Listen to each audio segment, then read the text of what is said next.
വർഷങ്ങളായി ആർള ഫാമിലും ജനവാസ കേന്ദ്രങ്ങളിലും കാട്ടാനശല്യം അതിരൂക്ഷമാണ്.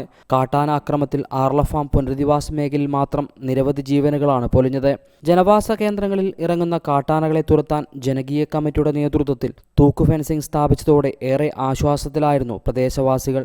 എന്നാൽ ജനങ്ങളെ ആശങ്കയിലാഴ്ത്തിയാണ് കണിച്ചാർ പഞ്ചായത്തിലെ അണങ്ങോട് മേഖലയിൽ വീണ്ടും കാട്ടാന ഇറങ്ങിയത്. തൂക്കു ഫെൻസിംഗ് തകർത്ത് പുഴ കടന്നാണ് കാട്ടാന ആർളം വന്യജീവി സങ്കേതത്തിൽ നിന്നും ജനവാസ കേന്ദ്രത്തിൽ എത്തിയത്. അണങ്ങോടിലെ എടത്താഴെ ആന്റണിയുടെ വീടിന് സമീപത്തെത്തിയ കാട്ടാന വീട്ടുപറമ്പിലെ വാഴകൾ മുഴുവൻ ചവിട്ടിമതിച്ച് തൊട്ടടുത്ത വടക്കേടത്തിൽ ജോസിന്റെ വീട്ടിന്റെ മതിലും തകർത്താണ് തിരിച്ചുപോയത്.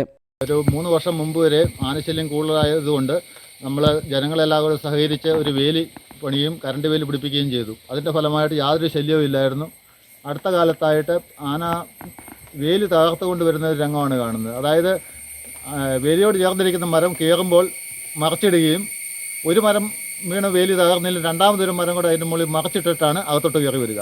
അതുപോലെ തന്നെ തിരിച്ചു പോകുമ്പോഴും മറ്റൊരു മരം മറച്ചിടുന്നു, അത് എത്തുന്നില്ലെങ്കിൽ വേറെ മരം മറച്ചിടുന്നു. അങ്ങനെയാണ് ഇപ്പം മറച്ചിട്ട് വേലി തകർത്തുകൊണ്ടാണ് ആന ഇറങ്ങിക്കൊണ്ട് അകത്തോട്ടും പുറത്തോട്ടും പോയിക്കൊണ്ടിരിക്കുന്നത്. ഇന്നലെ രാത്രിയിൽ വെളുപ്പംകാലത്ത് കഴിഞ്ഞ ദിവസം ഞാൻ 4 മണിയാകുമ്പം ഒച്ച കേട്ട് നോക്കുമ്പോഴാണ് ആനയെ കണ്ടത്.